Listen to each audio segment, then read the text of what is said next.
So I weighed the pros and cons of keeping my office or giving it up and doing home visits, and the pros far outweighed the cons.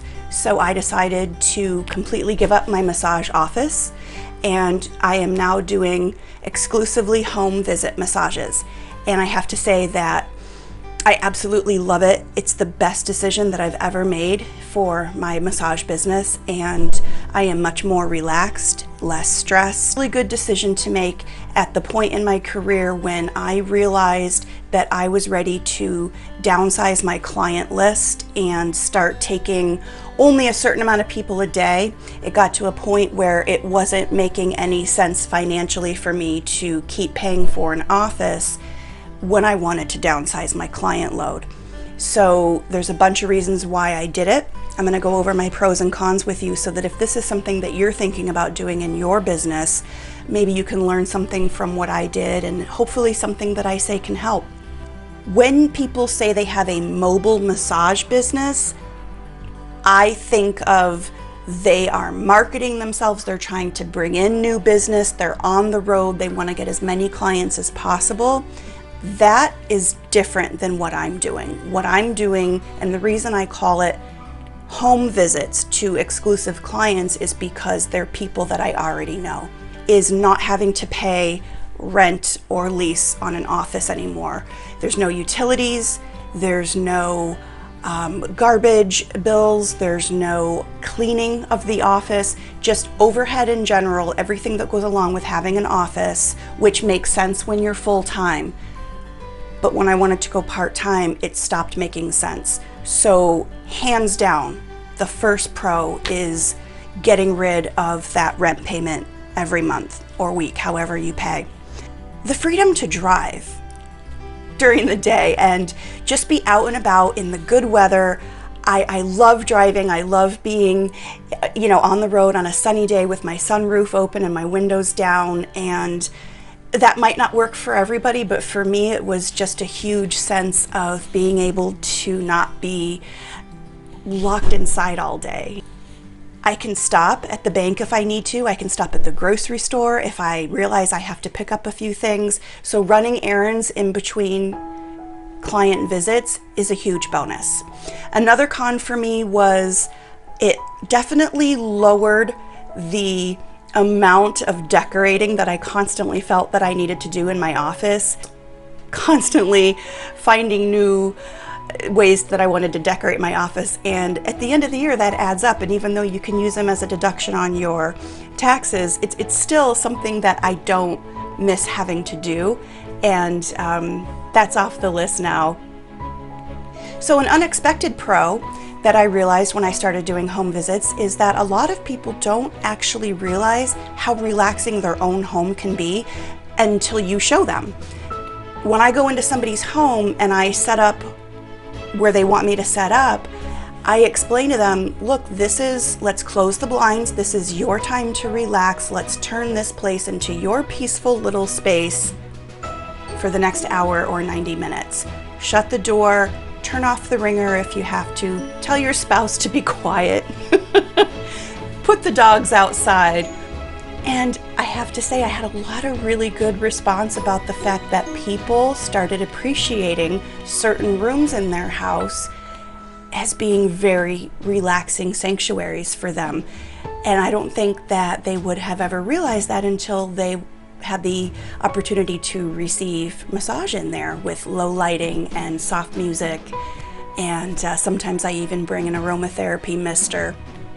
So that was a huge bonus. Since I love animals, I love meeting all the pets that my clients have when I show up. I'm a huge fan of dogs and cats, but I've also gotten to meet birds. One of my clients has a macaw who got to sit on my shoulder, and she talks, and it's just a lot of fun to go in and meet these pets and stuff. But this is definitely a pro, is when I was in my office, I scheduled clients, and I always put a half an hour break in between, so that I could get them rescheduled for their next appointment, tell them anything that I wanted to tell them about the session we just had, and then I would need to go back, get my room ready for the next client, maybe do some laundry. If I was lucky, I could get something to drink and maybe get something to eat. but there was always this, in the back of my mind, I was always on a strict time frame and how much time that I had to talk to that client after their massage, or be able to talk to the next client who came in for their massage. I always had it in the back of my mind that if I was going to stay on pace for that day, I really had to sort of limit the amount of time that I could spend discussing what this client wanted and what was going on with their body and what had happened since the last time I had seen them. So you have a lot more freedom to talk to your clients about those kinds of things, and they feel genuinely like that. They feel cared for. They feel like you're really paying attention to them. So I'm sure there's more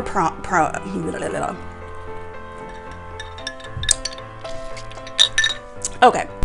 For me personally, my cons were the wear and tear on my car. I think that's probably number one. What I did is I picked my clients who had been with me the longest, who were regular schedulers, who don't cancel a lot, they're reliable. When I did that, it happened to work out that my most regular clients were very local around me. So the wear and tear on my car is not a huge concern for me, and if that is something that you are worried about, I would try to structure it so that you definitely put a cap on how far you're willing to go for a client. So another con was definitely driving in bad weather. I do have a four-wheel drive vehicle, so when it does snow, I have never had any problems. I've never been stuck. In the winters here, most people have their driveways plowed and their walkways shoveled, especially on the days when they know that I'm coming.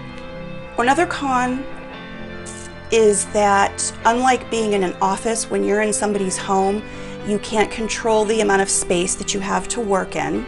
You can suggest to them how much space you need, and then it's kind of luck of the draw where they're going to have you set up, how much space you have to move around your table. Not that that's a huge deal. I haven't run into any problems with that so far, but I could someday. I can't control the temperature of the room, so if a client likes to keep their heat particularly high, I might be too warm while I'm working, or if they keep it too cold, well, I never get cold when I'm working, so that's not an issue. I always like to be on the cooler side, but especially in the summer, if people don't have air conditioning and it's a very hot and humid day, I have run into situations where I'm extremely hot when I'm working.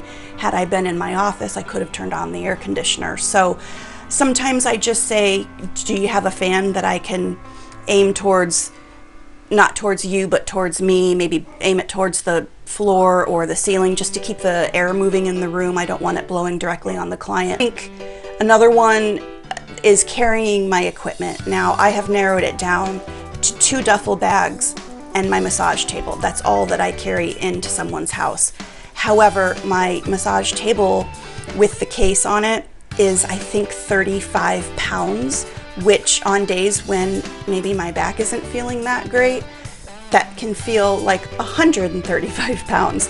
But there are some clients who choose to carry my table for me, and my table case has rollers. It has wheels on the bottom of it. Lifting it up into my car and of course taking it out every day that I work is not my most favorite part of the job, but I make it work, and I do things very slowly, and I lift very carefully, bending my knees, taking the power out of my legs rather than my back. But you know, it's still not fun.